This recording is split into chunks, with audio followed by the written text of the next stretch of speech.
The man in handcuffs didn't look afraid until he saw who had signed the warrant.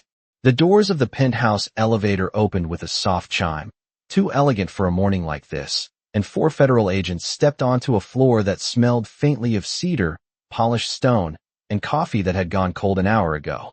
Outside the wall of glass, Manhattan was just beginning to brighten, the first pale stripes of dawn stretching across the river like a promise no one in this room was going to keep.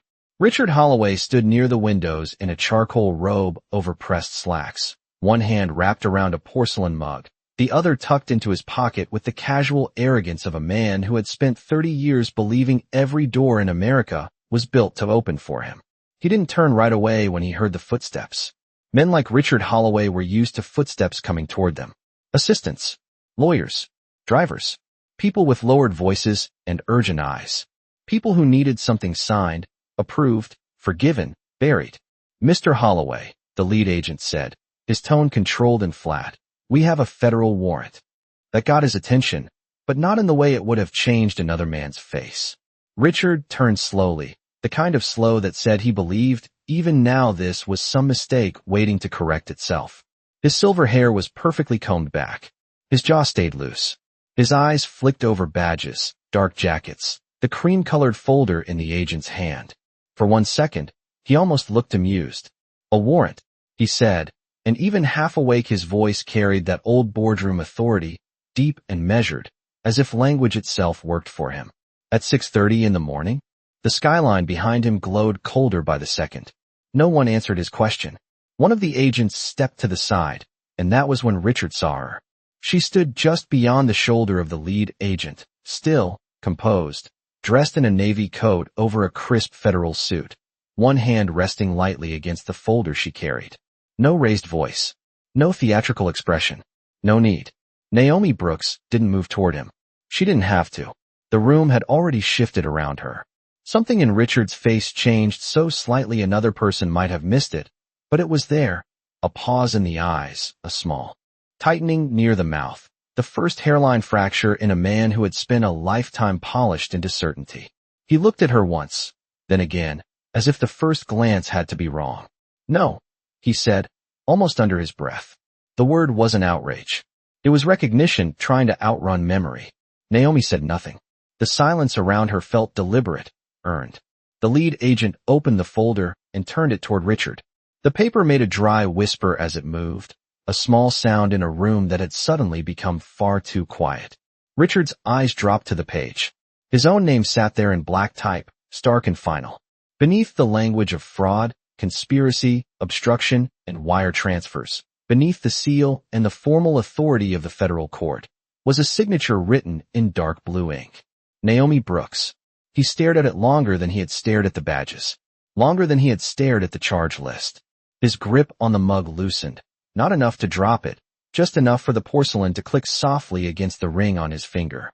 That's impossible, he said, but the words lacked the force he had built an empire on. Naomi finally met his eyes. Her face was calm, but not cold.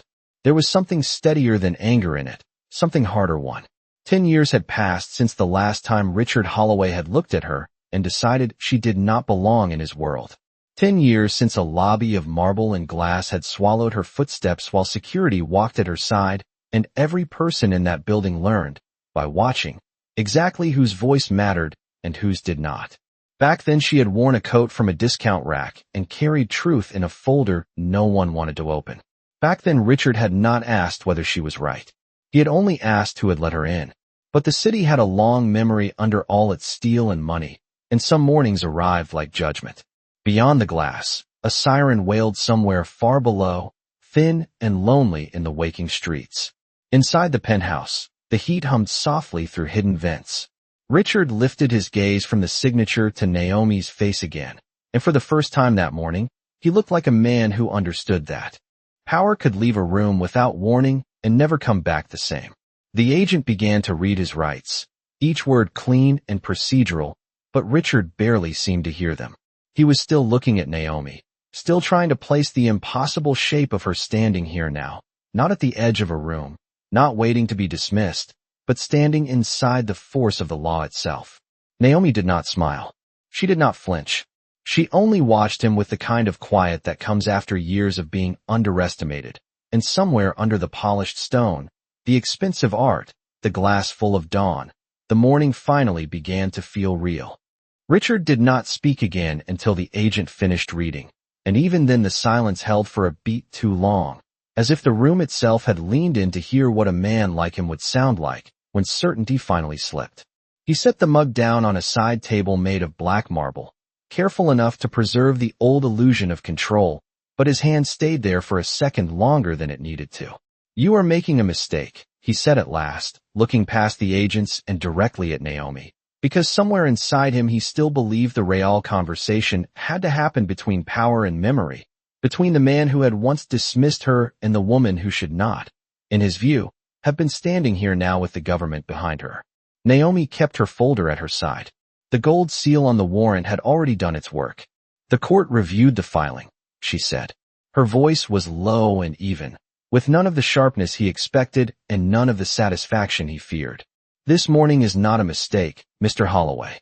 The city light had changed from gray to pale silver, and it spread across the penthouse floor in long, clean bands, catching the edges of glass tables, framed abstracts, and a grand piano no one had touched in years. Everything in the room looked expensive enough to outlive scandal. Everything looked chosen to suggest taste, discipline, permanence. Naomi had spent enough time in rooms like this to know how often beautiful things were arranged around ugly truths. One of the agents stepped forward with a printed inventory request for personal devices and records. Another quietly moved toward the study. Richard finally seemed to notice that the procedure had already begun without waiting for his approval. His eyes tracked the motion, then cut back to Naomi. "After all this time," he said, and the words came out thinner now, more personal than he intended, "you made this your business." Naomi let that sit between them for a second. In another life, 10 years earlier, a sentence like that might have landed like a public slap. In this room, in this hour, it only revealed how small his view of the world had always been.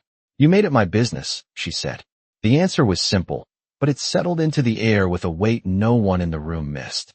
Richard stared at her, as if he had been handed a version of the past he could not revise. Behind him, the skyline gleamed brighter, and the East River caught the sun in broken strips of white.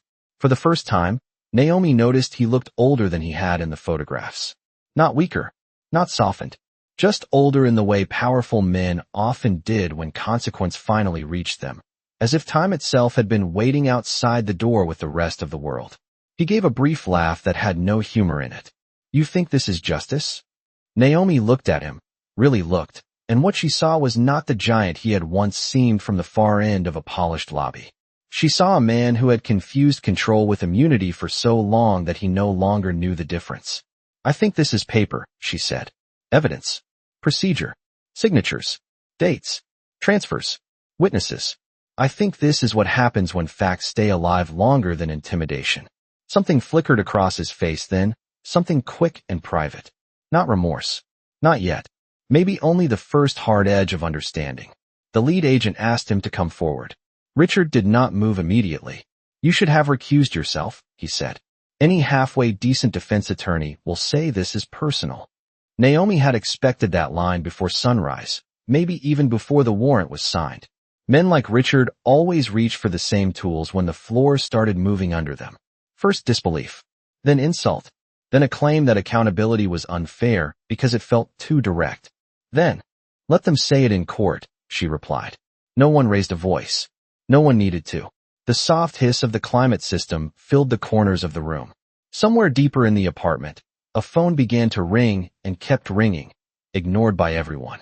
Richard looked toward the windows, toward the river, toward the city that had spent decades reflecting his name back to him from gala programs, magazine profiles, and museum plaques.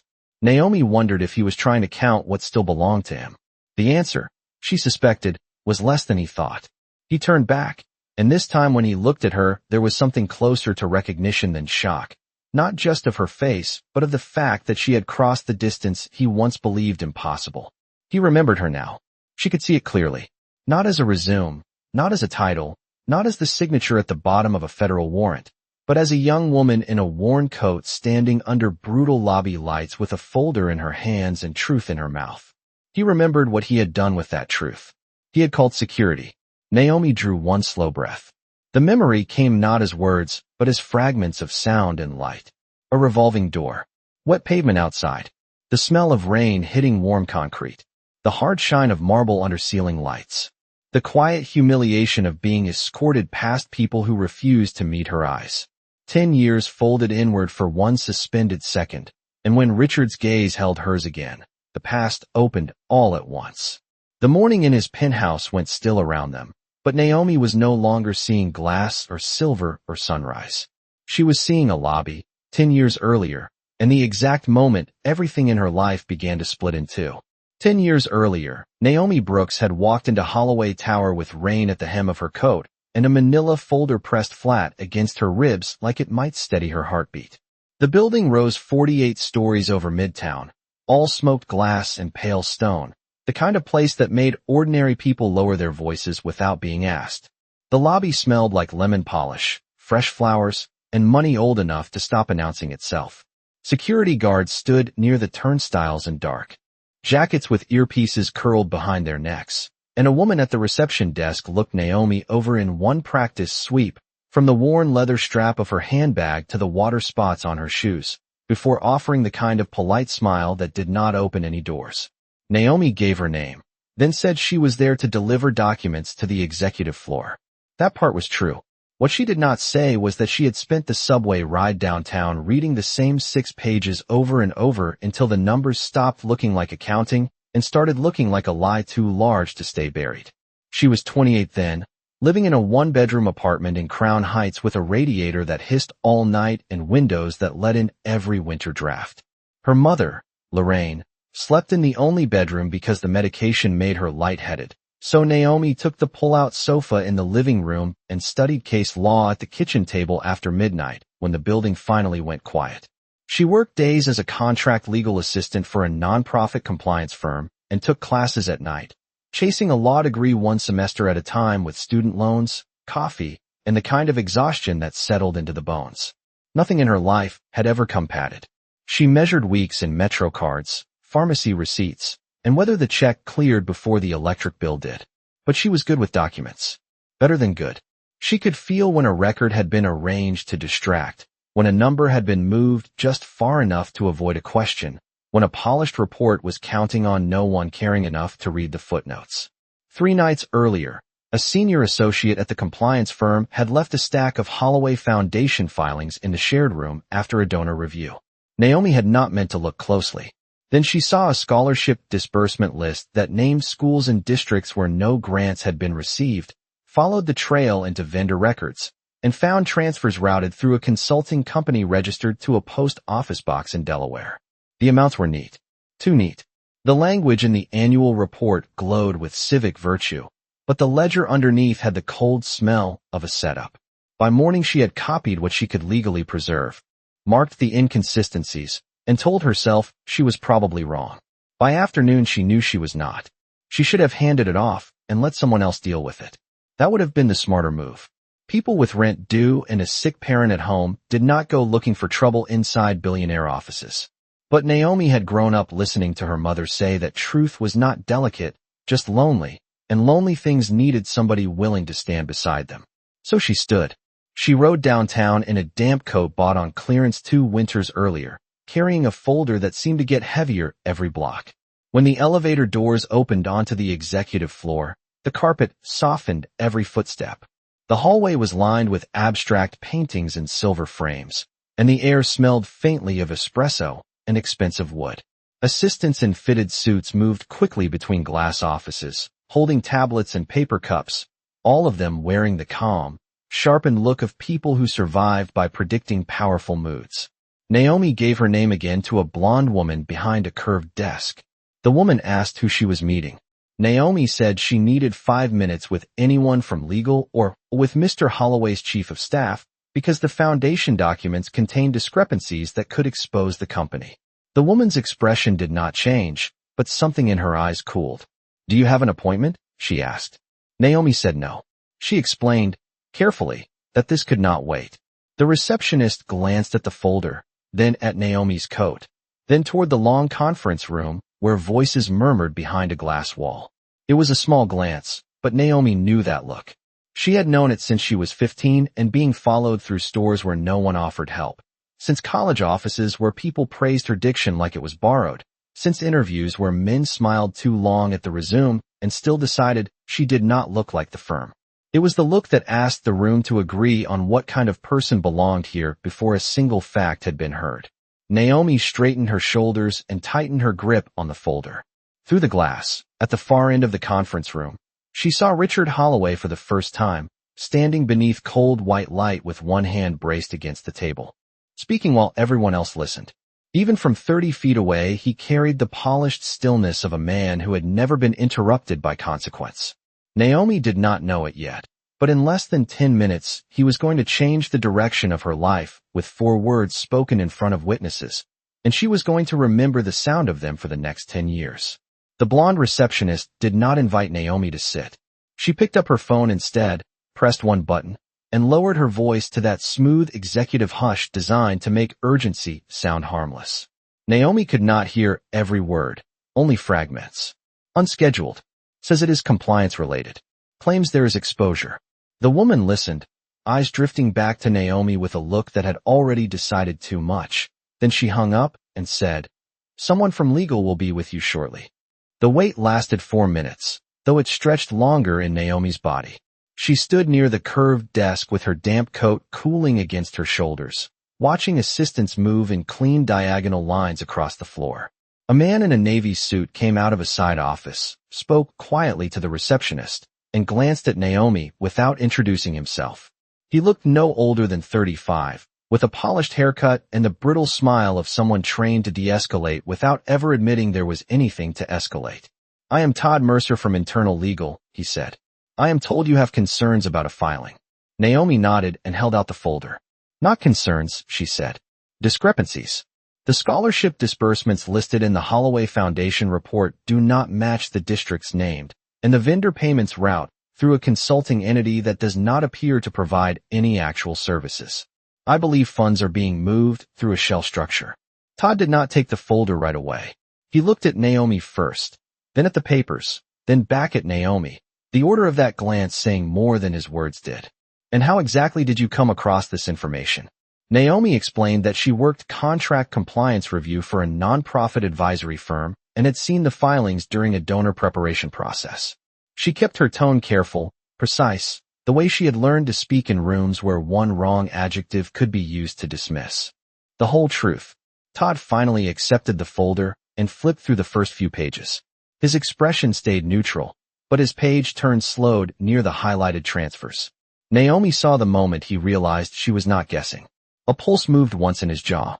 "You should have brought this to your supervisor," he said. "I am bringing it to the people whose names are on it," Naomi replied. "If these records are wrong, then you need to know. If they are deliberate, then someone is using a children's scholarship fund as cover." Todd closed the folder. "That is a serious allegation." "It is a serious pattern," Naomi said. Something in the air tightened. The receptionist looked down at her screen, pretending not to listen. Through the glass wall of the conference room, the meeting at the far end seemed to be wrapping. Chairs moved. A screen went dark. Men in tailored suits gathered their notebooks and rose in a blur of gray and blue. Naomi saw Richard Holloway more clearly now.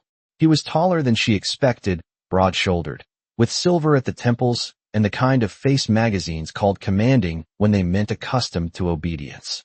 He laughed once at something a board member said and touched the edge of the conference table with the relaxed certainty of ownership. Todd followed Naomi's gaze, then looked back at her with something closer to warning. "You need to understand where you are," he said quietly. Naomi almost smiled, not because anything was funny, but because she understood exactly where she was. She was in the kind of building where reputation was treated like architecture, where clean walls and donor plaques could make wrongdoing feel impossible by design. She was also in the kind of room where people would rather manage a messenger than face a fact. "I understand perfectly," she said. "Do you?" Todd's mouth flattened. He opened the folder again, scanning the chart Naomi had attached on top. 3 transfers. Same week. Same rounded amounts. Different entities. One consulting firm, one youth initiative that did not exist in New Jersey registration records, one vendor with a mailbox address and no staff. The money moved out under charitable language and reappeared attached to private capital activity 6 days later. Naomi had drawn the path in black ink. Even a tired law student could follow it. Todd could too. That was the problem. A door opened behind them. The conference room emptied in a low wave of conversation, expensive shoes softened by carpet. Naomi heard a man say a breakfast reservation had been pushed to 7:30. Another asked for market exposure numbers before 9. Then a deeper voice cut through the rest, easy and assured. What is this? The question was not loud, but the floor seemed to rearrange itself around it. Todd turned at once. The receptionist straightened. 2 assistants stopped walking. Richard Holloway was already moving toward them, one hand adjusting the cuff of his shirt, his expression sharpened by interruption. Up close, he looked even more finished than he had through the glass. Every line pressed, every detail curated, every gesture protected by long habit. His gaze landed on Todd first, then dropped to the folder, then settled on Naomi. It did not settle with curiosity. It settled with offense. Todd began to explain, choosing words that would protect the building before the truth. This woman came in unannounced with an allegation regarding foundation disbursements. Richard looked at Naomi again, and in that brief pause she felt the full weight of the room deciding who she was before hearing what she knew. A young black woman in a damp discount coat, standing on executive carpet, asking to be taken seriously in a place built to reward pedigree and polish. Naomi lifted her chin and met his eyes. Not an allegation, she said. A paper trail. Richard's expression changed almost imperceptibly, but enough for Naomi to feel it. The temperature of the morning seemed to drop. He extended one hand toward Todd without looking away from her, and Todd passed him the folder. Richard glanced at the first page, then the second, then the highlighted transfers. He did not study them long. He did not ask a single follow-up question. What he noticed, first and last, was that Naomi had brought disruption into his morning and refused to be intimidated by the shine of the room. When he spoke, his voice was calm enough to sound civilized, which made it worse. Who let her up here? He asked. For one suspended second, no one answered him. The receptionist lowered her eyes to the desk. Todd Mercer shifted his weight and opened his mouth, but Richard was not really asking for information. He was asking the room to restore its order. He was asking polished glass, expensive carpet, and every person paid to protect his day to confirm that Naomi Brooks was the wrong kind of interruption. Naomi could feel the attention gathering around her from every angle now, not direct enough to be honest, just sharp enough to sting. 2 assistants had stopped beside the coffee station with their paper cups in hand. A man leaving the conference room slowed without meaning to. Somewhere down the hall, a printer hummed and then went quiet. Richard still held the folder, but only by the corner, as if the facts inside it had become less important than the audacity of the person delivering them. Sir, Todd said carefully. She says she identified irregularities in the foundation disbursement records and believed they exposed the company to liability. Richard gave a thin, humorless smile, the kind used to signal patience before humiliation. His eyes did not leave Naomi. She says, he repeated. Then he looked at the folder again, turned one highlighted page with a flick of his finger, and closed it. No question about the transfers. No interest in the shell entity. No concern about scholarship funds. Naomi saw the choice happen in real time. He was not deciding whether the documents mattered. He was deciding whether she did. You came here without an appointment, he said. You walked into my executive floor, interrupted a board meeting morning, and expected to be taken seriously on the basis of what, exactly? Naomi held his gaze.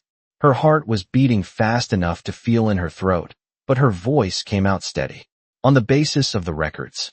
Richard took one small step closer. Up near him, the scent of his cologne mixed with coffee and starched cotton. No, he said softly, almost kindly, which made it crueler. People do not barge in here, wave around marked-up papers, and accuse my company of fraud because they think they found a pattern after midnight. A few people in the hallway looked away then, not out of discomfort with what he was saying, but from the old instinct to avoid being seen witnessing it. Naomi knew that instinct too. She had watched it happen in classrooms, offices, and stores. The moment when truth became inconvenient, and everybody suddenly remembered another place to look. I am not accusing anyone based on a theory, Naomi said. The money routes through entities that do not perform the services they bill for. The grant recipients do not match the district records. If you review the attachments, you will see the same 6-day cycle repeated 3 times. Richard laughed once, very lightly. Do you hear yourself? He asked, and now he was no longer speaking to her alone. He was speaking to the room, inviting it to join him. This is exactly what happens when people who do not understand the scale of institutional finance mistake complexity for corruption. Naomi did not miss the wording. People who do not understand. Not people who are wrong. Not people who need to be corrected. People who, in his mind, should never have presumed to understand in the first place. She had heard versions of that sentence all her life, polished into different forms depending on the setting. In school it had sounded like surprise at her vocabulary. In interviews it had sounded like concern about fit. In offices it had sounded like a compliment with a locked door behind it. Here, in this immaculate hallway 40 stories above the street, it sounded like dismissal dressed as expertise. Then have someone verify it, Naomi said. Today, Richard studied her face for a moment, and she knew the exact second he stopped seeing a messenger and started seeing a boundary violation. Not because she had raised her voice. Not because she had insulted him. Because she had stayed standing. Because she had not apologized for being here. Because a young black woman in a cheap rain-dark coat had forced a crack into the choreography of his morning and expected facts to outrank status. His expression cooled into something flat and absolute. He handed the folder back to Todd without looking at him. No, he said. What we are going to do today is restore some professionalism. Naomi felt the words land before the rest of them came. Richard turned slightly, just enough for the nearest security officer at the elevator bank to notice. It happened with barely a gesture, a lift of the chin, an economy of power so practiced it no longer needed force. The guard started walking over at once. Richard kept his eyes on Naomi. You were not invited here, he said. You are not qualified to make accusations in this building, and you are done disrupting my staff. The guard stopped a few feet away, waiting. Naomi could hear her own breathing now, controlled but too loud in her ears. She looked once at Todd, then at the receptionist, then at the row of glass offices where people suddenly found reasons to focus on screens and calendars. No one said, let her finish. No one said, check the records. No one said, she may be right. Richard's voice stayed calm enough to sound respectable. Escort her out. The words were not shouted.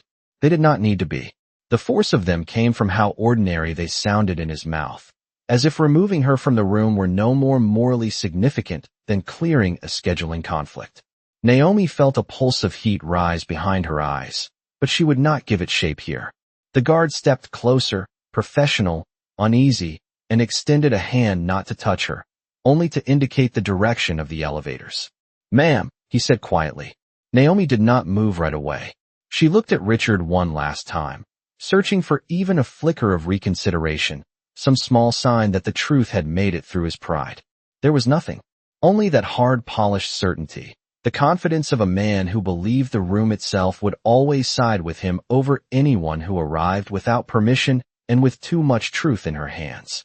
Naomi gathered the folder against her chest. The paper edges pressed into her palm. You should read page 4, she said. Her voice was so calm it surprised even her. The transfer dates line up. For the first time, something almost like irritation flashed in Richard's face. Not fear. Not guilt. Irritation that she was still speaking. Take her out, he said. The hallway stayed silent as Naomi turned toward the elevators, the guard walking beside her, not rough, not cruel, just obedient to a hierarchy older than either of them. Behind her, the executive floor resumed its rhythm in careful little pieces, voices lowering, shoes moving, the machine of reputation sealing itself back together. But inside Naomi, something had split clean open, and she knew with a clarity that felt almost cold that she would remember this morning for the rest of her life. The elevator ride down felt longer than the trip up, though the digital panel above the door counted the floors in clean, descending numbers. That should have made time simple. 47, 46, 45. Naomi stood with the folder held tight against her chest, the security guard beside her leaving a respectful foot of space, close enough to perform the order, far enough to show he took no pleasure in it. The mirrored wall across from them gave her back a version of herself she barely recognized in that moment. Rain dark coat, tired eyes, chin held high by force of will more than confidence. The fluorescent light at the top of the elevator washed all warmth from her face and turned the silver zipper of her coat into a thin bright line. Neither of them spoke. Somewhere above, on the executive floor she had just left, meetings were already resuming, calendars reopening, coffee being refilled, the machinery of polished indifference sliding back into place as if she had never been there. The guard shifted once and said, almost apologetically, "Ma'am, I am sorry." Naomi looked at the brushed steel doors, not at him. "I know," she said. She did know. His voice did not carry malice. His posture had not carried contempt. He was just another person working inside a structure that taught people how to mistake obedience for neutrality. By the time the elevator opened into the lobby, the shame had started to settle in her body where anger could not yet reach it. The marble floor looked even brighter now under the late morning light pouring through the front glass. A woman in heels crossed the lobby speaking into a headset. Two men in suits laughed near the revolving door. At the reception desk, the same smile that had not welcomed her and did not acknowledge her leaving. Naomi felt every eye that moved toward her and then away again. She could hear the soft squeak of her wet shoes against stone, the low hum of hidden air vents, the distant churn of traffic outside on Lexington Avenue. The guard walked her to the front without touching her. He held one of the glass doors open. For half a second, Naomi hesitated on the threshold, caught between over-air-conditioned luxury and the wet breath of the city. Outside, a steady rain had turned the sidewalk silver. Taxi tires whispered over the avenue. An umbrella cart at the corner glowed red and yellow against the gray morning like some small stubborn thing refusing to disappear. Naomi stepped onto the sidewalk, and the cold hit her face at once. The guard said something behind her, maybe goodbye, maybe take care, but the traffic swallowed it. The glass door closed, and with that soft sealed click, the whole building shut her out. She stood there for a moment under the overhang, not moving. People passed around her with umbrellas tilted low, coffee cups in hand, newspapers tucked under their arms. No one knew what had just happened 40 stories above them. No one knew that in less than 15 minutes a room full of educated, well-dressed people had looked at evidence and chosen comfort instead. Naomi lowered her eyes to the folder. One corner of the top page had bent from how tightly she had held it. Page 4. The transfer dates line up. She had said it because facts were all she had left by then. Not status. Not connections. Not a voice anyone in that building had been trained to trust. Just dates, numbers, names, and the stubborn conviction that truth did not become less true because a rich man felt insulted by it. Rain drifted past the edge of the awning in fine slanted lines. Naomi stepped out into it without opening her umbrella.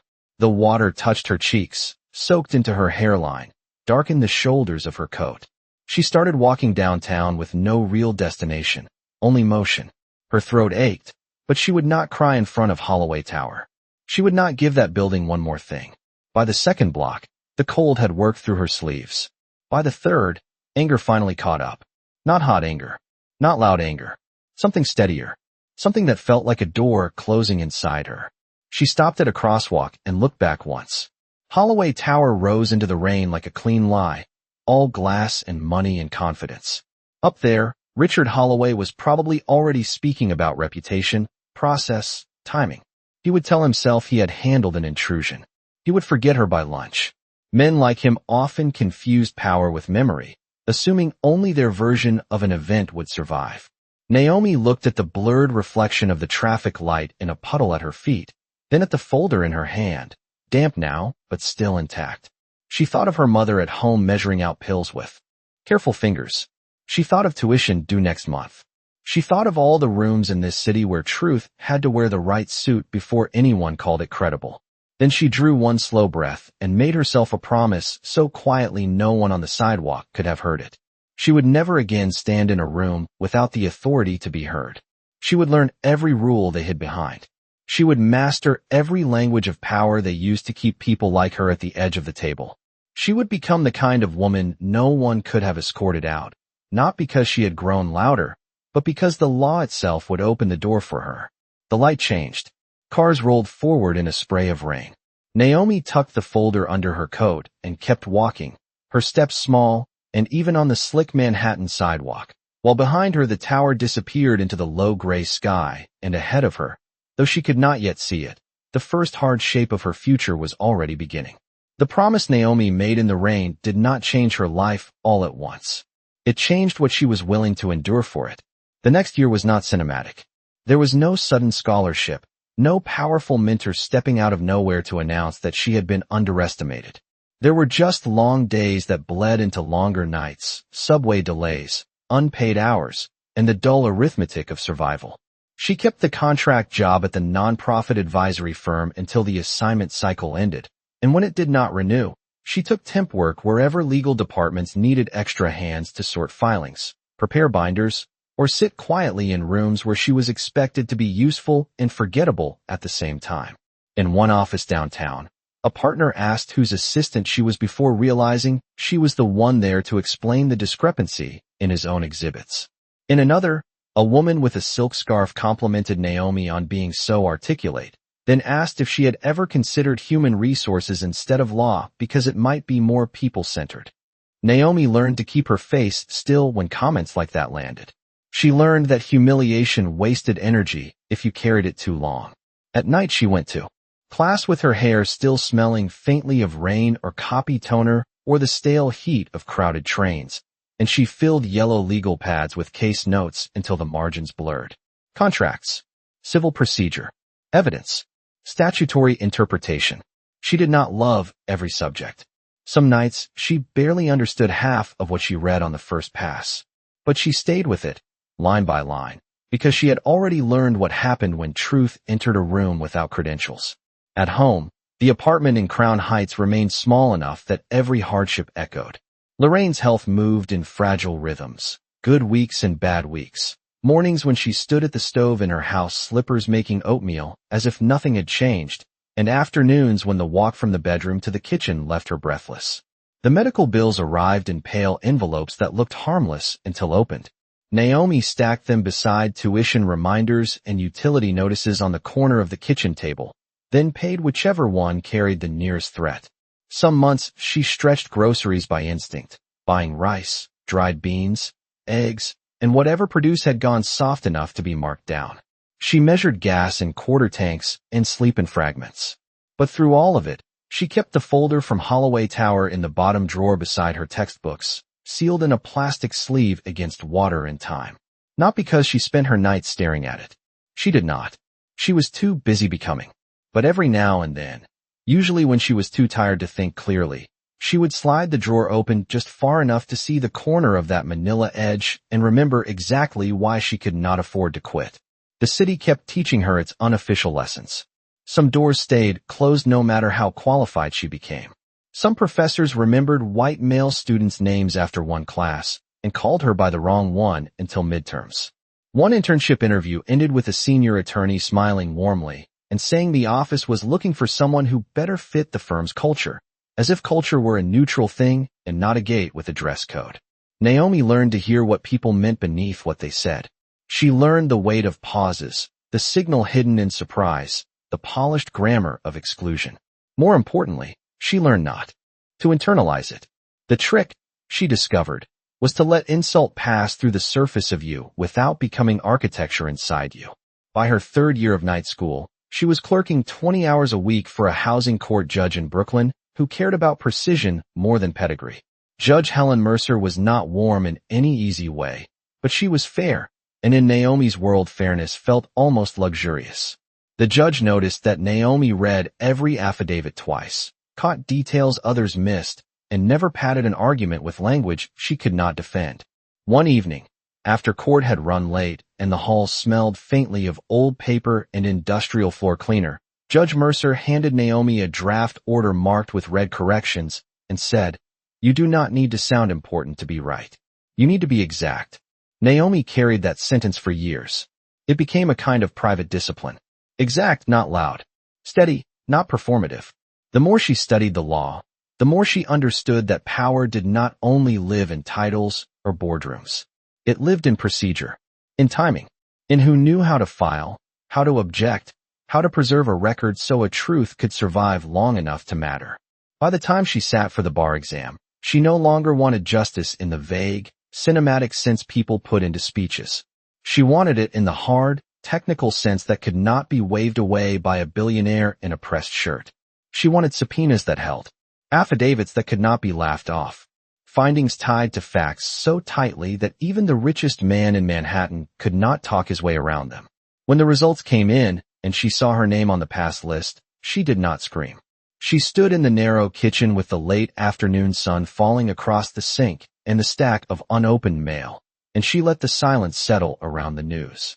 Lorraine was seated at the table in a cardigan, reading glasses low on her nose, and when Naomi looked up, her mother already knew. She smiled first with her eyes, then with her whole face. "Baby," she said softly, "they are not going to be able to move you so easily anymore." Naomi laughed then, but only once, because emotion sat too close to the surface. She crossed the kitchen and let her mother hold both of her hands. Outside, a siren passed 3 blocks away. A child shouted somewhere in the courtyard. The radiator clicked though it was only October. Nothing in the apartment looked transformed. The linoleum still curled at the corners. The faucet still dripped if you did not tighten it hard. But something inside Naomi had shifted into steel. She had not become untouchable. Life was not that generous. She had simply become harder to dismiss. And in the years that followed, as clerkships turned into prosecution work and courtrooms replaced classrooms, that quiet hardness would become the thing people remembered first when she entered a room. By the time Naomi Brooks joined the United States Attorney's Office, she had learned how to walk into a room without announcing her history and still carry every lesson it had carved into her. The office occupied several floors in Lower Manhattan, all secure doors, fluorescent corridors, rolling file carts, and conference rooms with coffee burned dark on hot plates by 8:30 in the morning. Nothing about it was glamorous. The walls were too beige. The windows were too narrow. The printers jammed at the exact moment everyone needed something urgent. But to Naomi, the place had its own kind of beauty. It was a building where facts were supposed to matter more than furniture. A place where titles were earned in briefs and hearings, not inherited through boarding schools and donor dinners. Her first office was barely wider than the metal desk inside it. A framed certificate leaned crooked against one wall because she never got around to hanging it. 2 bankers' boxes sat under the window full of case files, witness notes, and legal pads written over in her compact, precise hand. She handled fraud matters first, then public corruption support, then the dense, paper-heavy work no one romanticized because it was too technical to sound dramatic at dinner parties. Naomi liked that. She liked paper trails. She liked statements that changed by half an inch when someone stopped telling the truth. She liked dates, routing numbers, incorporation records, tax filings, emails printed on cream copy paper with timestamps that did not care how rich anyone was. Colleagues learned quickly that she was not the kind of prosecutor who filled silence just because it made other people nervous. In meetings, she listened all the way through before speaking, then asked the question that pulled the center beam out of a weak theory.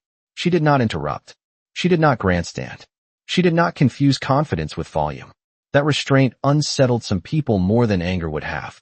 Men who had spent years admiring their own voices sometimes mistook her quiet for softness right up until the moment she dismantled a lazy assumption with 1 statute, 2 facts, and a look that made sloppiness feel embarrassing. Her reputation settled in gradually, then all at once. Exact. Prepared. Difficult to rattle. The kind of attorney who could read an 80-page filing on a delayed train, walk into court with rain still drying at the edge of her blazer, and know which footnote mattered most. Judge Helen Mercer, now long retired, mailed her a short note after Naomi's first major conviction in a municipal kickback case. Only 1 line was underlined. Exact, not loud. Naomi kept the card in the top drawer of her desk beside a pack of peppermint gum and a worn photo of Lorraine in a church hat the color of spring leaves. Lorraine had lived long enough to see Naomi sworn in, long enough to sit in the second row of a packed ceremonial courtroom and dab her eyes with a folded tissue while the clerk read her daughter's name into the record.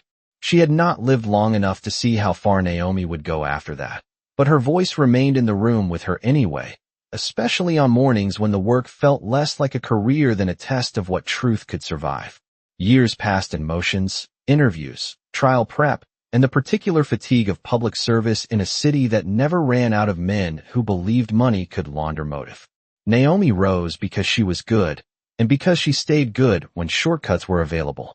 She declined invitations that felt too social from defense lawyers who liked to blur lines at charity galas.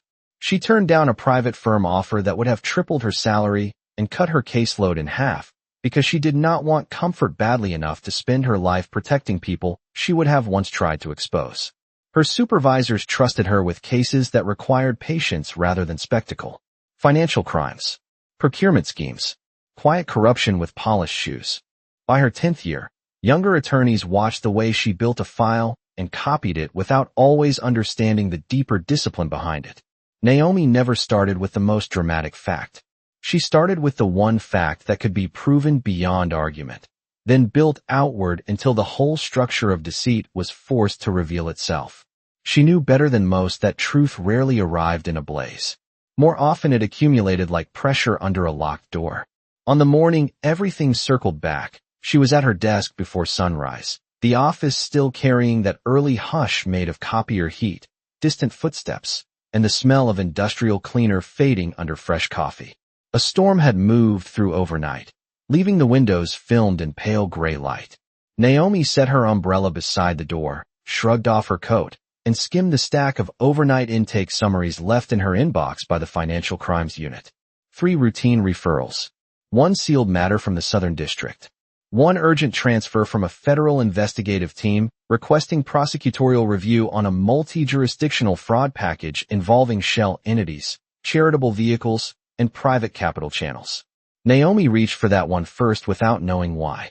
Maybe because the language felt familiar. Maybe because some instincts are older than memory and sharper than explanation. The file was thicker than the others, bound with a black clip and marked with the red stripe used for time-sensitive review. She carried it into the small conference room across from her office, switched on the overhead light, and set the file on the table.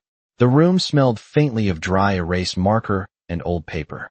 She sat down, opened the cover, and saw the preliminary organizational chart laid across the top page. Money moving through a foundation. Vendor entities with polished names and no meaningful operations. Rounded transfers spaced in careful intervals. A donor-facing narrative built like a shield around something dirtier underneath. Naomi did not move for a second. Her eyes lowered to the dates, then to the structure, then to one highlighted notation in the margin from an agent who had likely thought he was just being thorough. Historical pattern may trace back at least 10 years. The fluorescent light above her made a soft electrical hum. Naomi felt something old and cold pass through her. Not fear, not anger, something closer to recognition before a face appears. She turned the next page, and there it was at the top of the briefing memo, plain as if it had not once stood 40 floors above her in an expensive shirt and told a room to remove her. Subject, Richard Holloway. Naomi did not call anyone right away. She sat alone in the conference room with the file open beneath the hard white light and let the old memory settle without taking over. That was one of the first disciplines the law had taught her. Recognition was not the same as reaction. She rested one hand flat against the paper, steadying herself on the texture of something tangible, and began reading from the top again, slower this time. The summary outlined a network of charitable entities linked to Holloway Capital, cross-border consulting payments, donor funds redirected through layered vendors, and internal communications suggesting deliberate concealment from auditors. It was broader than what she had seen 10 years earlier, more sophisticated, spread across more states and more years, but the skeleton underneath, it was the same. Good language hiding bad intent. Public generosity draped over private extraction. A foundation used not to serve children or schools or neighborhoods, but to make money disappear and reappear cleaner than it had gone in. Naomi turned pages in silence. Email strings. Incorporation records. Grant summaries. Internal memoranda with phrases like strategic offset and discretionary realignment, the kind of polished vocabulary wealthy men loved because it turned theft into administration. The pattern widened with every section. What she had stumbled upon as a young contract worker had not been an isolated deception. It had been an early draft. The office outside the conference room was waking up now. Phones began to ring. A copier started running somewhere down the hall. Someone laughed near the break room. then stopped abruptly when a supervisor passed. Naomi barely heard any of it. Her attention stayed on the file and on the slow, almost chilling understanding that Richard Holloway had not merely escaped scrutiny back then. He had grown more confident because he had escaped it. There was a kind of arrogance that only deepened with success, a belief that getting away with something once meant the world had approved it. By the time Special Agent Daniel Ruiz knocked softly on the conference room door and stepped inside with a paper cup in one hand and another folder under his arm, Naomi had already tabbed 6 pages with yellow flags. Ruiz was in his early 40s, with tired eyes, a weatherproof face, and the quiet energy of someone who had spent too many years listening to people lie in air-conditioned rooms. He set the coffee on the table near her elbow. "You started without me," he said. Naomi glanced up. "You sent me a live wire before 7 in the morning." Ruiz looked at the open file, then at the tabs. "I figured you would appreciate that." He took the chair across from her and loosened the knot of his tie. For a second, he said nothing, just watched her expression with the careful attention of someone trying to judge not whether she understood the case, but whether the case had touched something personal. "You know him," he said at last. Naomi did not flinch. "I met him once." Ruiz waited, giving her the chance to say more. She did not. After a beat, he nodded and opened the second folder. "We have been building this for 14 months, he said. Treasury flagged irregular charitable flows tied to 2 of his donor-facing entities. Then an accountant from one of the shell vendors started cooperating after a tax exposure issue in Connecticut. We thought it was a mid-level fraud structure at first. It is bigger than that now." He slid over a witness summary, and Naomi read through it quickly. The cooperating accountant described invoices for consulting services never performed, donor reports adjusted to satisfy boards, and a standing instruction that certain transfers had to clear before quarterly statements went out so no one would notice the timing. Naomi felt an old sentence stir in her mind before she even looked at the chart. Page 4. The transfer dates line up. Ruiz tapped the table softly with one finger. "This witness says the original model may go back a decade or more," he said. "Maybe longer. We are still digging. But every time we pull one thread, it leads to the same core circle. Holloway, his chief financial office, a foundation administrator who resigned 5 years ago, and his former chief of staff, Evelyn Cross." Naomi looked up at that name. Evelyn. She remembered a woman on the executive floor years earlier, tall, controlled, elegantly dressed, moving in and out of the boardroom with a tablet tucked against her side. Not the receptionist. Someone higher. Someone trusted. "Cross is talking?" Naomi asked. Ruiz gave a half nod. "Not fully. Not yet. But she is scared, which is a start." She lawyered up, then asked for a proffer. "That usually means conscience, fear, or both." Naomi closed the witness summary and leaned back slightly. Through the narrow conference room window, Lower Manhattan was brightening into a cold, clear day. The glass reflected a faint double image of her face over the skyline. Older now, sharper, not untouched, but refined by years of standing where the truth was least convenient. "What is the pressure point?" she asked. Ruiz understood the question immediately. Not what is the story, not who looks bad, what will hold. "Wire fraud is strongest," he said. "Conspiracy too, depending on what Cross gives us. Obstruction is possible if we can pin the altered audit trail to direct instruction. We have records. We have partial testimony. What we do not have yet is the clean bridge between the public-facing foundation structure and the private capital benefit at the top." Naomi nodded once. "Then, that is the bridge we build." Ruiz studied her for another second. "There is one complication." She waited. "If your history with him is more than incidental, defense may argue conflict. Even if it does not stick, they will try to make noise with it." Naomi looked down at the file again.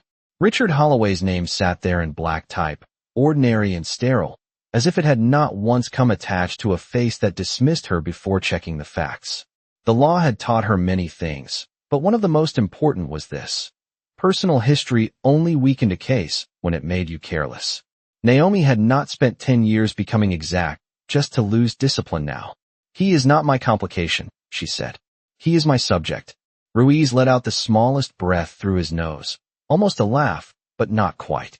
He had the look of a man who had just gotten the answer he hoped for, even if he knew it came with risks. "All right," he said. "Then we proceed." Naomi gathered the flagged pages into order and drew the file a little closer. Outside the room, the office was fully awake now, footsteps moving faster, phones answering, the federal day beginning like any other. But inside that small beige conference room, something older had resurfaced and finally found its proper form. 10 years earlier, a billionaire had trusted a building to protect him from an inconvenient woman with evidence in her hands. This time there would be no polished hallway to close behind him, no boardroom silence to save him, no receptionist smile to smooth over what he had refused to hear. This time the paper had reached a room where it would be read. By noon the case had developed a pulse of its own. Files moved from inboxes to secure bins, requests went out to analysts, and the quiet machinery of a federal office began assembling pressure around a man who had spent half his life mistaking admiration for immunity. Naomi stayed in motion because motion kept memory from becoming indulgence. She met with Daniel Ruiz and 2 forensic accountants in a glass-walled room on the 12th floor, where the air always smelled faintly of dry coffee and printer heat. They spread organizational charts across the table and traced the path of donor funds through foundations, consulting entities, and layered accounts that seemed designed less to make money than to hide where it had gone. One accountant, a thin woman named Priya Desai, with reading glasses pushed high into her hair, pointed to a series of disbursements routed through a youth literacy initiative in Newark. The nonprofit exists on paper, she said, tapping the line with a capped pen. But the operating address is a virtual office, and their listed board chair has been dead for 3 years. Ruiz slid over another page. Cross-signed approvals on every transfer above $250,000. Naomi followed the signature block with her eyes. Richard Holloway had not signed each transfer himself. Men like him rarely did. They built systems that made distance look like innocence. But the approvals tightened as the amounts rose, and the internal notes shifted tone whenever one set of funds had to clear before quarter close. That was where intent lived, tucked inside timing. Naomi asked for the complete donor-facing reports, the internal audit correspondence, and every communication tied to foundation reimbursements over the past 18 months. She also asked for archived records going back 10 years. Ruiz looked at her for half a second before nodding. He knew why she wanted that window. It was not sentiment. It was structure. Bad systems did not appear fully grown. They repeated. They refined. They left fingerprints in old calendars and stale file servers. By 3 o'clock, Naomi had a sealed room, a stack of records requests, and a message from her section chief asking for a conflict assessment. She expected that. The law did not care about dramatic symmetry. It cared about exposure points, procedural vulnerabilities, and whether a defense attorney could use personal history to muddy a clean case.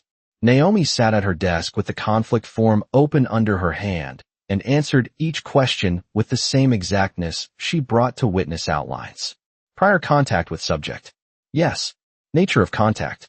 Single direct encounter approximately 10 years prior involving attempted disclosure of financial irregularities to subject's organization.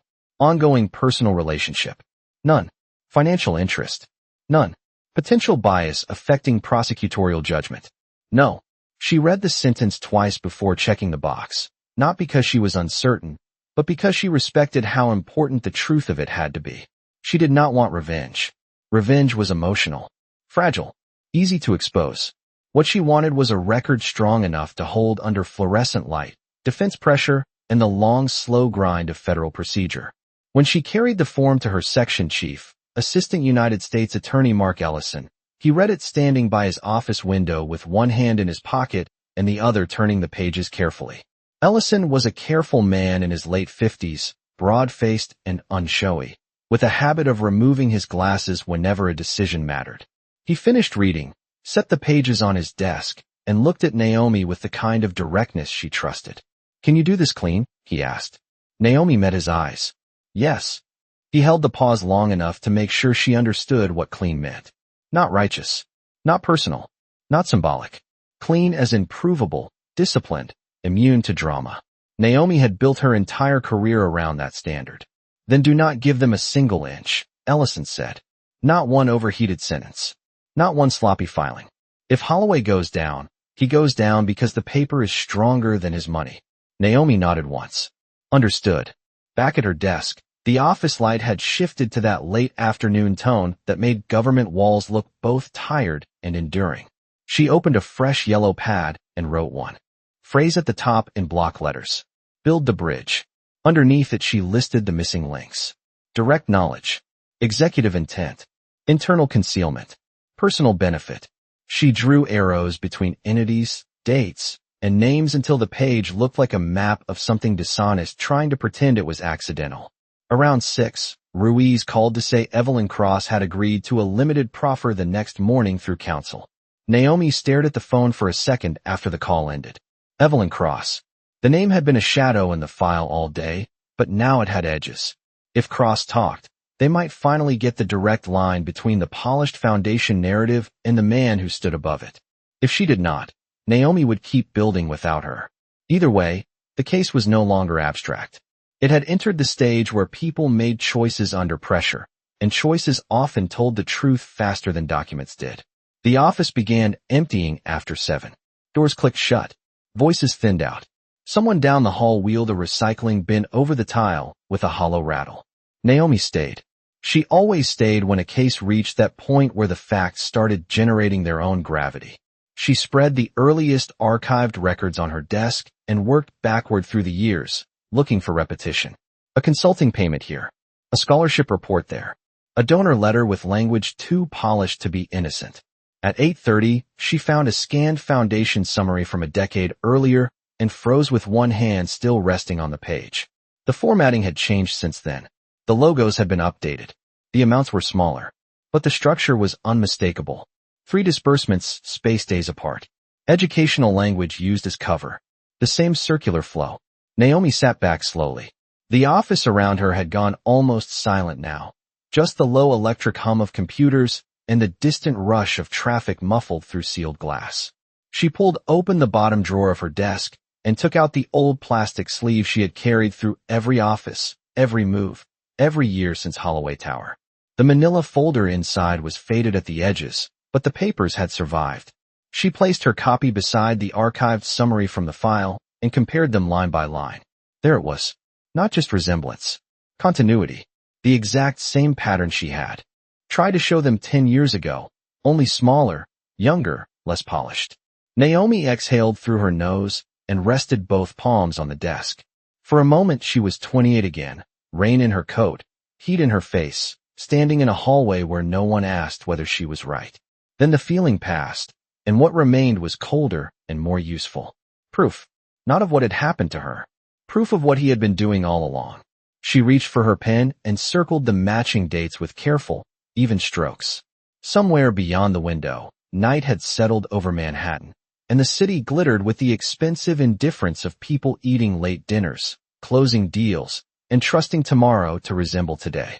But in a small federal office lit by a desk lamp and one strip of tired overhead fluorescence, Naomi Brooks finally held both ends of the bridge in her hands.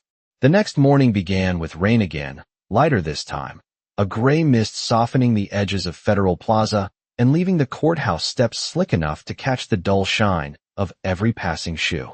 Naomi arrived before 8 with her hair still damp at the temples and a legal pad tucked under her arm, then went straight to the proffer room on the 14th floor where Evelyn Cross was scheduled to meet with counsel.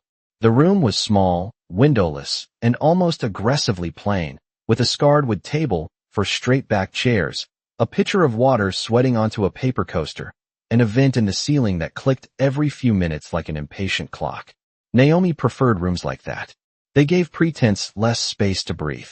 Daniel Ruiz was already there, jacket off, sleeves rolled once at the wrist, arranging exhibits in a thin stack near his elbow. He looked up when Naomi entered and gave a brief nod that asked the question without words. Ready. Naomi set down her pad and answered with a look that meant the same. At 8:12, Evelyn Cross came in with her attorney, a narrow man in a dark suit who carried his caution like a second briefcase.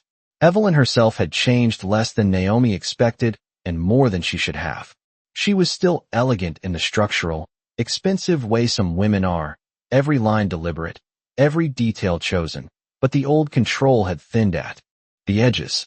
Her blonde hair was smooth, her coat camel cashmere, her watch discreetly expensive, Yet her eyes had the bruised fatigue of someone who had not slept in honest stretches for a long time. She sat carefully, as if even the chair might betray her, and folded her hands on the table. Naomi remembered those hands from a decade earlier, holding a tablet outside the conference room at Holloway Tower while the room learned to close itself against unwelcome truth. Back then, Evelyn had worn confidence like a tailored suit. Today she wore caution, and it did not fit nearly as well. The attorney handled the opening formalities. Then Naomi began the way she always did, with precision that left no room for dramatics. She explained the limits of the proffer, the need for truthful cooperation, the consequences of false statements, the government's interest in understanding the flow of funds, and the decision-making structure behind the foundation vehicles. Evelyn listened without interrupting. Her face gave little away, but Naomi saw one detail she trusted more than expression. Evelyn's left thumb rubbed once, slowly, against the side of her index finger every time Richard Holloway's name appeared in a question. Small tells mattered. They always had. Ruiz started with organizational matters, dates, job title, reporting lines, responsibilities. Evelyn answered in a voice still polished by years of boardrooms and donor luncheons, but the polish had hairline cracks now. She admitted she had served as chief of staff for 7 years. She admitted she had coordinated executive communications involving the Holloway Foundation and reviewed donor packets before external release. She admitted she had approved scheduling around quarterly fund summaries and had occasionally communicated with outside consultants tied to foundation initiatives. Naomi let the facts accumulate without rushing. That was how pressure worked best. Quietly. By the time they moved to the Newark Literacy Initiative and the consulting invoices routed through defunct entities, Evelyn's attorney had interrupted 3 times and requested 2 breaks. Naomi granted the first break and denied the second. She was not rude about it. She simply said, "We are on foundational records now, counsel. This is the appropriate time to continue." When they resumed, she placed 2 documents side by side in front of Evelyn, an archived foundation summary from 10 years earlier and a recent internal audit chart from the current investigation. Same pattern, same language arc, same 6-day spacing. The paper lay there under the fluorescent light with a kind of terrible calm. Naomi watched Evelyn's eyes move over the dates, then halt. "You have seen that structure before," Naomi said. It was not a question. Evelyn's attorney opened his mouth, but Evelyn spoke first. "I saw pieces of it," she said softly. The room went still. Ruiz did not move. Naomi kept her expression neutral. "When?" Naomi asked. Evelyn swallowed. "Earlier than the current filing period." "How much earlier?" Evelyn looked down at the table. Her coat sleeve had shifted just enough to show the faint white half-moon scar near her wrist Naomi had never noticed before. "Years," Evelyn said. "I do not know when it started." Naomi slid the older summary a fraction closer. "Did you know funds were being routed through charitable narratives to conceal non-charitable benefit?" Evelyn closed her eyes for 1 beat too long. When she opened them, the old executive composure was still there, but thinner now, like paint over a wall beginning to show through. "I knew the reports were being shaped," she said. "I knew certain vendor relationships did not make sense. I knew Richard did not want questions asked when timing issues appeared before board reviews."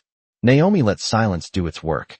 In that small room, with the vent clicking overhead and rain ticking faintly somewhere against the outer building, silence had more force than accusation. Evelyn shifted in her chair. "He called it narrative management," she added. "He said donors needed confidence, not complexity."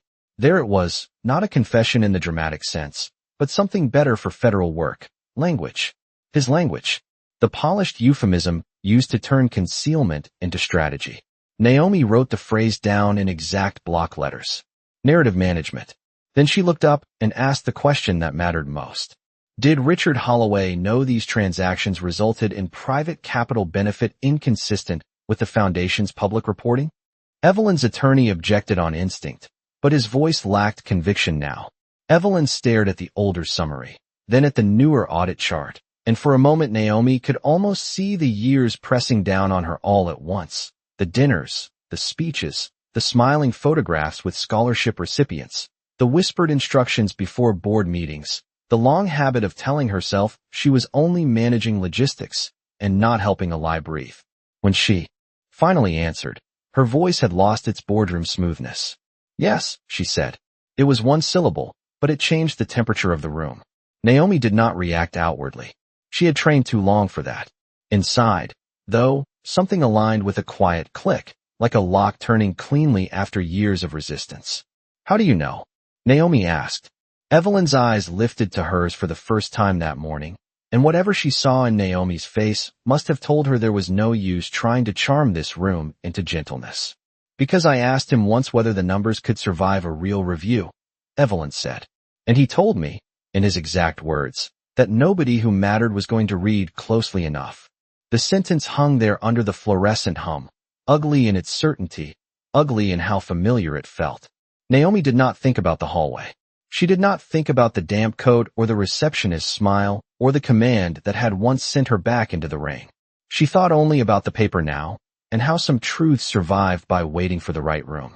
She turned a page on her legal pad, drew one careful line beneath Evelyn's statement, and understood with absolute clarity that the bridge was no longer theoretical. It was built. By the time Evelyn Cross left the proffer room, the rain had stopped and the city outside the federal building had sharpened into that hard, clear brightness New York sometimes wore after a storm, when the sidewalks still gleamed but the sky had already moved on. Naomi remained seated for a moment after the door closed, her legal pad open, the last page marked with dates, names, and one sentence underlined twice in steady blue ink. Nobody who mattered was going to read closely enough. Daniel Ruiz gathered the exhibits into a neat stack without speaking. In work like this, silence was not emptiness. It was the space where the shape of a case became real. Naomi could feel it now, not as emotion, but as structure. The witness had placed Richard Holloway inside the knowledge. The records had placed him inside the pattern. The archived summaries had tied the pattern to the past. What had once been insult, instinct, and private certainty had finally become something stronger than memory. It had become admissible. Ruiz broke the quiet. First, that is enough for probable cause, he said. Naomi looked down at the page again, then nodded once. For the arrest warrant, she said. Yes. They moved quickly after that, because federal work rewarded speed only when it was built on preparation. Naomi spent the next several hours in her office with the door half shut, drafting the affidavit in language clean enough to survive attack. She wrote the facts the way Judge Mercer had taught her to write them years earlier, exact and unsentimental.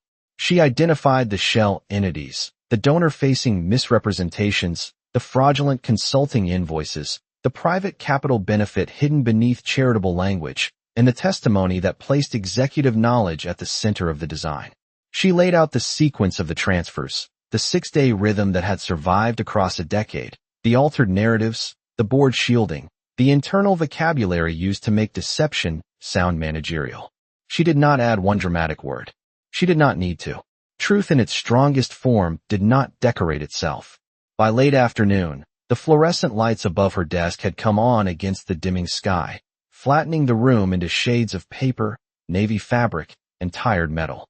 Outside her office, the unit moved around her with the familiar sound of government purpose. Printers feeding, phones ringing once then stopping, a rolling cart rattling over tile, a low voice at the copy station discussing sealed attachments. Naomi kept writing. Every sentence had to hold. Every date had to match. Every exhibit had to sit in the affidavit like a locked piece of steel. At 6:15, she carried the draft to Mark Ellison's office. He read it in full while standing by his desk lamp, glasses low on his nose, one finger following certain lines where the timeline tightened. Naomi waited without speaking. She had learned long ago that strong work should never beg to be trusted. Ellison finished the last page, took off his glasses, and looked at her with a calm that felt almost grave. This is clean, he said. Cross gives us knowledge. The records give us continuity. The financial analysis gives us benefit. You kept it tight. Naomi nodded. It is enough. Ellison glanced at the wall clock, then back at the affidavit. Then get it signed tonight. There was no celebration in the instruction. No rhetorical flourish. Just the next step. That was one of the things Naomi respected most about federal work at its best. Even when accountability finally arrived, it did not arrive with applause. It arrived with procedure. She took the approved packet downstairs to the duty magistrate process, where hallways were quieter, air colder, and every sound seemed to travel farther under the pale institutional lights. The courthouse after hours had its own mood, a kind of stripped-down solemnity.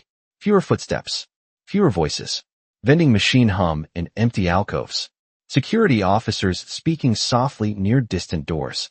Naomi waited on a wooden bench outside chambers with the affidavit folder on her lap and her hands folded over it. Across from her, a framed portrait of a former judge watched the hallway with the flat patience of old oil paint. Somewhere above, an elevator opened and shut. She checked the time. 7:28. 10 years earlier, around this hour, she had probably been at her kitchen table in Crown Heights, reheating leftovers, reviewing class notes, and trying not to think about the humiliation still burning under her skin from that morning at Holloway Tower.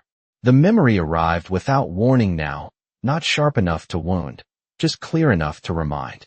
The polished hallway. The receptionist who looked through her. Todd Mercer holding the folder, but not the truth.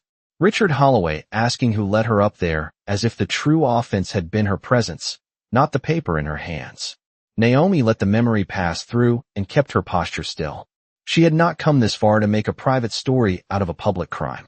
At 7:43, the clerk opened the chamber door and called her name.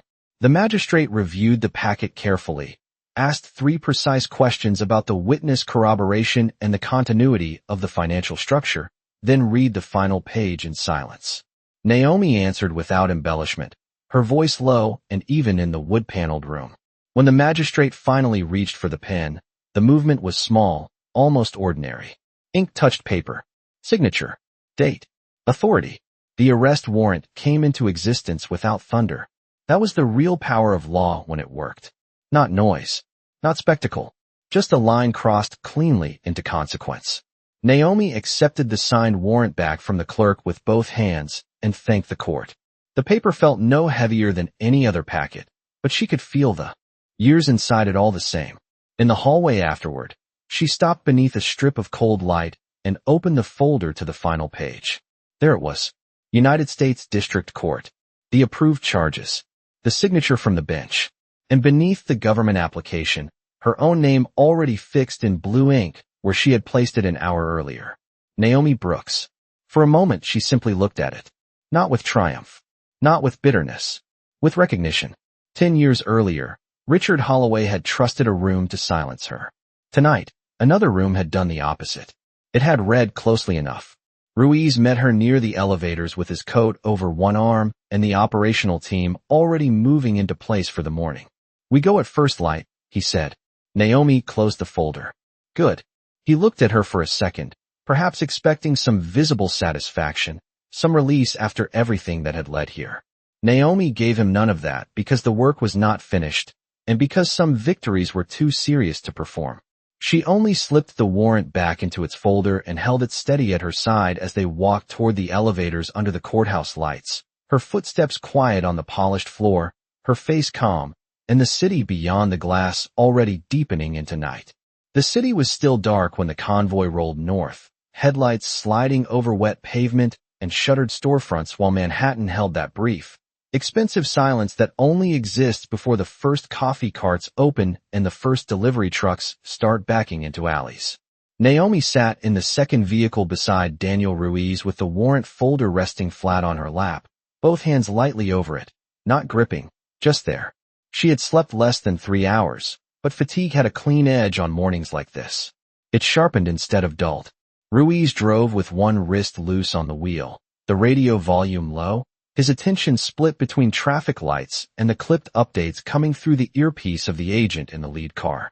No one wasted words. Operations like this had their own language, stripped of drama by repetition and necessity. Address confirmed. Building access coordinated. Counsel not yet present. Subject believed on site. Naomi looked out the window as they crossed into the Upper East Side, where the sidewalks were. Narrower, the facades cleaner, and the money quieter than Midtown. Rainwater still clung to the curbs in dark silver ribbons. A doorman in a long coat hosed down the front steps of a townhouse, as if washing away yesterday. A woman in running clothes waited at a corner with her arms folded against the cold, breath faint in the air.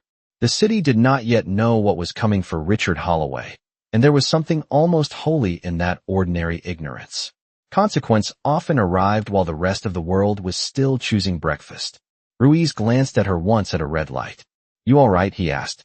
Naomi kept her eyes on the passing buildings. "Yes." He nodded, because he knew better than to ask the sentimental version of the question. Was she angry? Was she satisfied? Was this closure?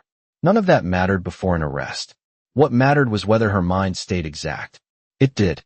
The convoy turned onto a tree-lined block where the buildings rose behind limestone facades and brass-trimmed doors polished bright enough to catch the street lamps.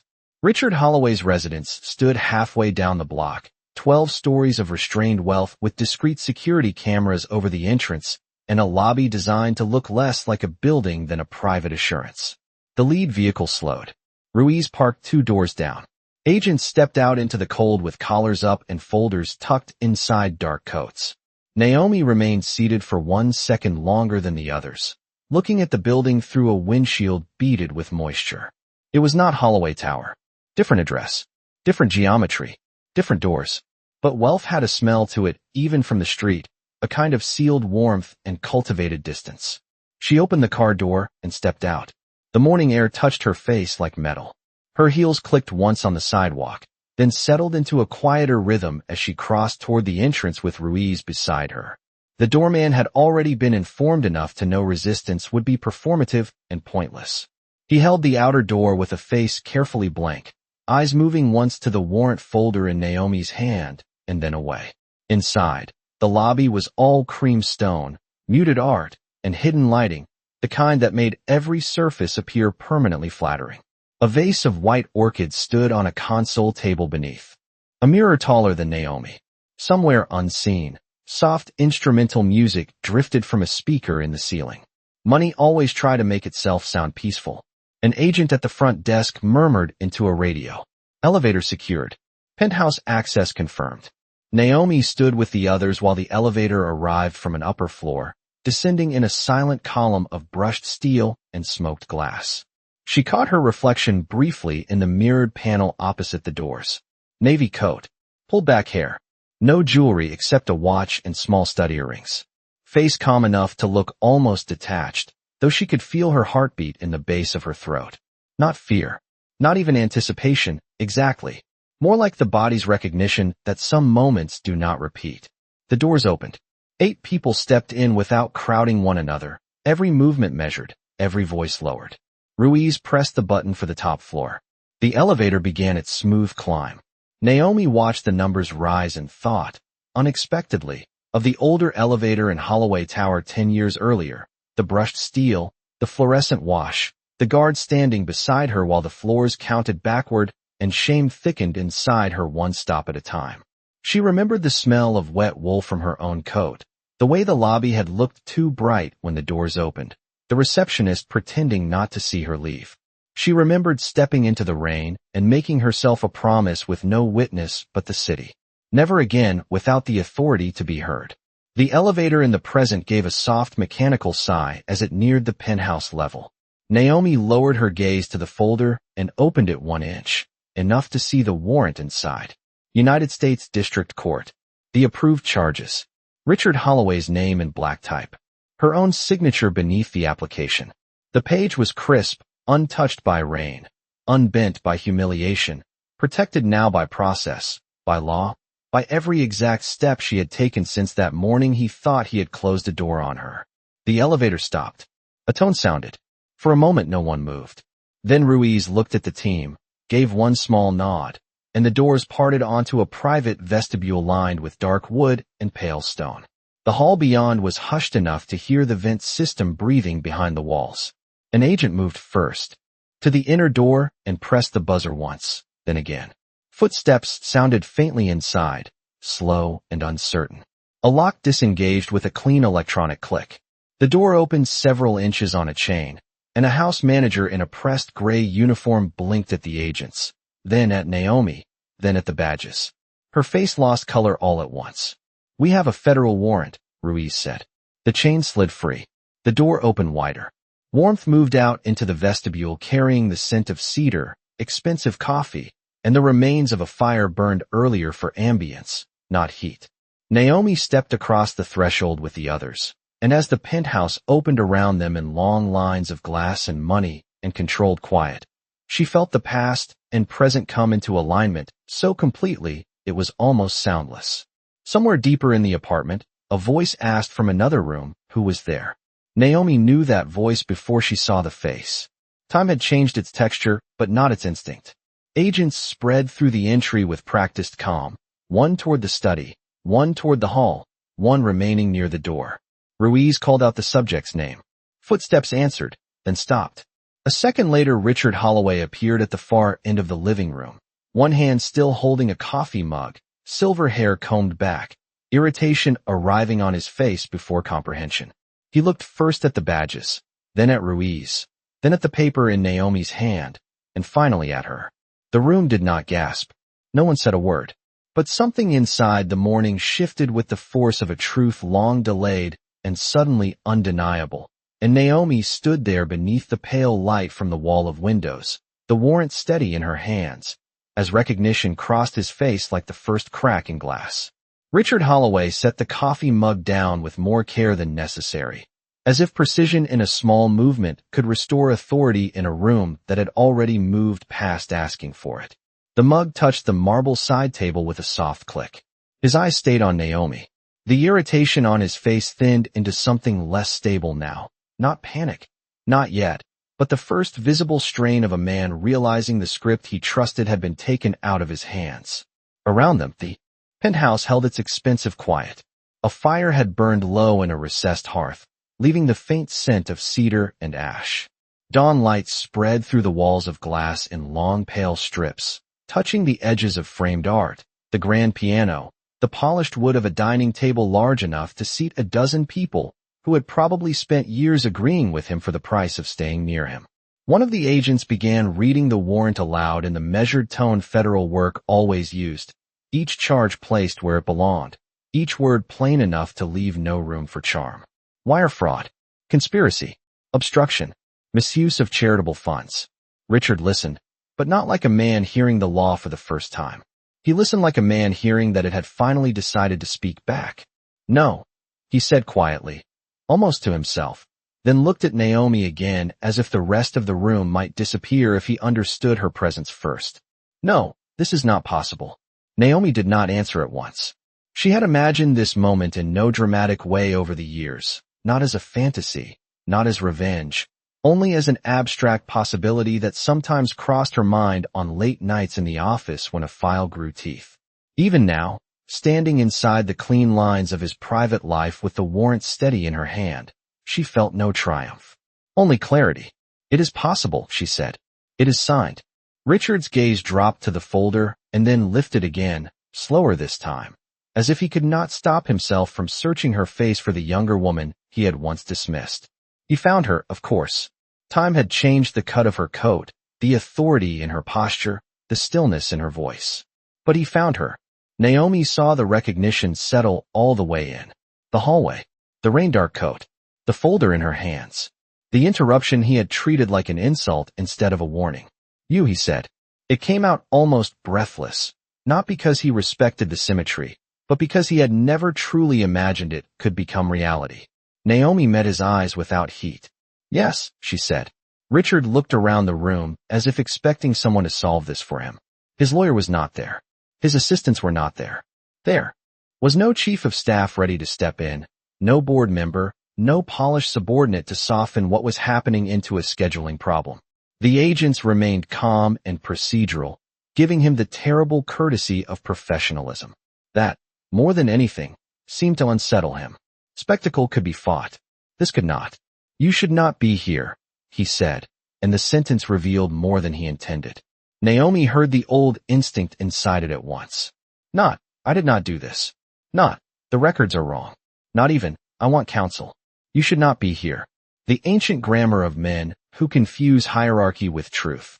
The court disagreed, she said. One of the agents stepped forward and asked him to place his hands where instructed. Richard did not move immediately. His eyes stayed on Naomi, narrowing now, trying one last shift in tone. This is personal, he said. That is why you are here. Naomi had expected that too. The accusation that accountability must be biased if it arrives through the hands of someone once underestimated. She did not flinch. "No," she said. "Personal would have been coming back for what you did to me. This is here for what you did with the money." The words landed with a quiet force that changed the air in the room. Richard's expression shifted again. For 1 second, the confidence left him so completely he looked not smaller, but older, as if age had been waiting underneath privilege all along. Beyond the windows, the city was waking in silver layers. Traffic began to thread along the avenue below. Somewhere far down on the street, a siren rose and faded. The penthouse, for all its art and glass and curated calm, had become just another place where paper had reached the end of its patience. "I built schools," Richard said, and this time the line sounded less like defense than like a man reaching for the public story he had told so often he almost believed it. Naomi looked at him steadily. "No," she said. "You built reports." He opened his mouth, then closed it. There was nothing theatrical in the silence that followed. It was not the silence of victory. It was the silence of a lie running out of room. One of the agents repeated the instruction, and this time Richard complied, slowly, the movement careful and unwilling, as if he still believed a different choice might appear if he delayed long enough. Naomi did not look away. 10 years earlier he had refused to read page 4, because he had already decided who mattered. Now the paper had returned with dates, witnesses, a court seal, and no interest in his opinion. Richard let out one thin breath through his nose and said, softer now, "I should have listened." Naomi heard no apology in it, only shock at consequence. Still, the sentence entered the room and stayed there. She thought of the young woman standing in Holloway Tower with rain cooling on her shoulders, trying to make a building read closely enough. She thought of Lorraine at the kitchen table saying they would not be able to move her so easily anymore. She thought of Judge Mercer's note in the top drawer of her desk. Exact, not loud. When Naomi finally spoke, her voice was the calmest thing in the room. "You should have read the file." Richard lowered his eyes then, not out of remorse, but because even he could feel the truth of it. The agents guided him toward the entry with the same measured professionalism they had brought in. No one rushed. No one raised a voice. The house manager stood frozen near the hallway, one hand at her collarbone, watching the scene with the stunned stillness of someone seeing wealth fail in real time. Naomi stepped aside to clear the path, the warrant folder still held neatly against her side. As Richard passed her, he glanced once more in her direction, and this time what showed in his face was not power, not disbelief, not even anger. It was the helpless recognition of a man who had once treated another human being like an inconvenience, and now had to walk past the fact that she had become the one person in the room he could not dismiss.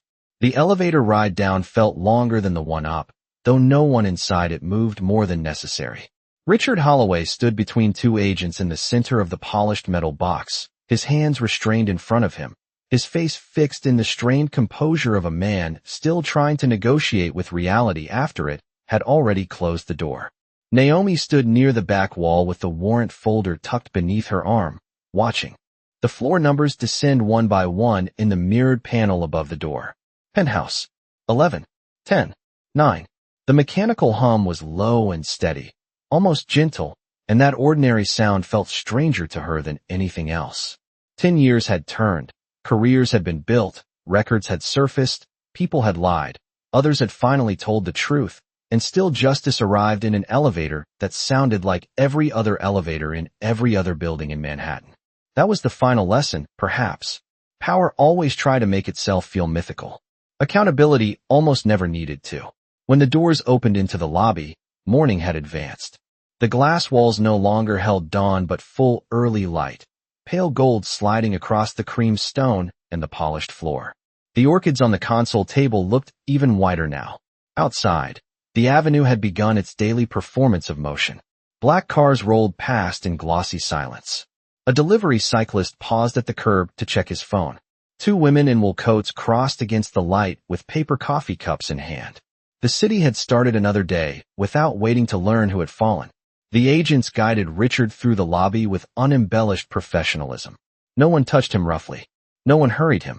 A resident stepping out of the side corridor stopped short at the sight, then immediately looked away in that practiced New York manner that pretended privacy could still be gifted after spectacle had already arrived.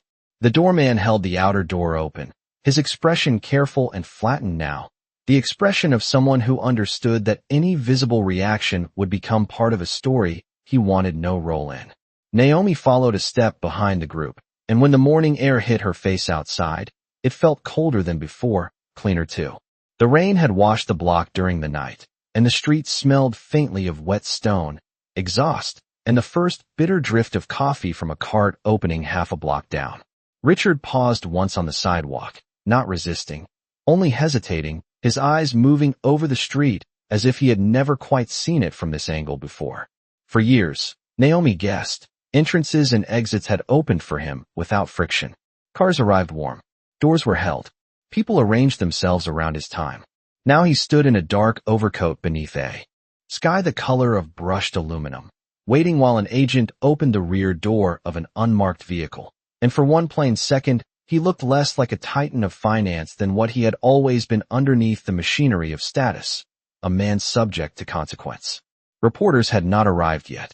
There were no cameras, no shouted questions, no crowd. The arrest had been timed that way on purpose. Naomi had not wanted theater. She had wanted the law to do its work without becoming anyone's morning entertainment. Richard turned his head slightly then, just enough to look back toward her.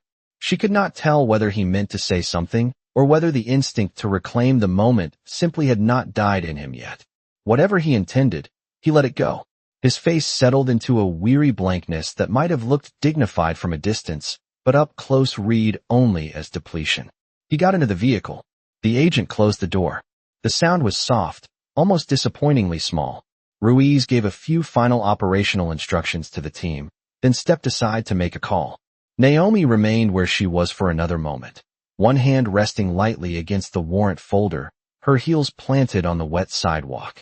The block around her continued with its polished indifference. A dog walker tugged two impatient terriers past the neighboring building.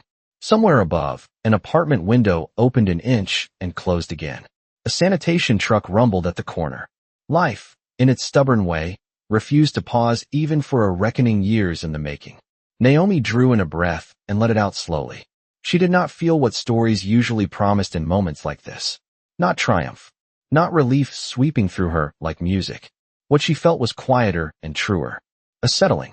As if something that had been tilted inside the architecture of her life for a decade had finally clicked back into level. She thought of Lorraine again, apron dusted with flour, telling her not to let polished people decide her worth.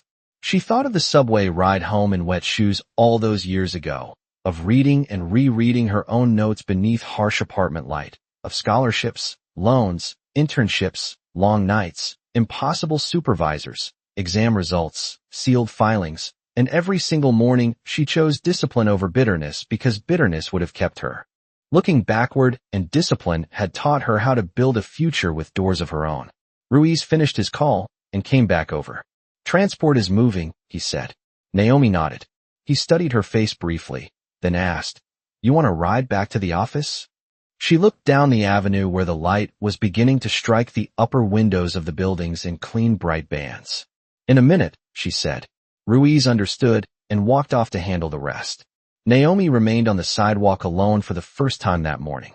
She tipped her face slightly toward the sky, not enough to appear dramatic, just enough to feel the cool air along her brow. Across the street, sunlight caught in a row of windows and flashed gold, then steadied. It reminded her of the courthouse corridor the night before, the cold light over the signed warrant, the simple authority of ink. She opened the folder once more and looked at the final page, not because she needed proof, but because the paper itself had become a kind of answer to the younger woman she used to be. Naomi Brooks. The court seal. The charges. The date. Exact, not loud. Her phone buzzed in her coat pocket with a message from Lorraine. "I am up. Call me when you can." Naomi smiled then. The smallest smile, one no camera would have caught even if there had been one. She slipped the phone back into her pocket and closed the folder. Then she turned from the building, from the line of black vehicles, from the doorway that had once belonged to a world designed to keep people like her on the outside, and started walking toward the corner in the clear morning light. Her steps were calm, her shoulders easy, and the city opened before her in glass and traffic and cold, clean air, not transformed, not redeemed, just honest for one brief, shining moment. She had not changed the whole world. She had not erased what had been done, but she had made one thing undeniable.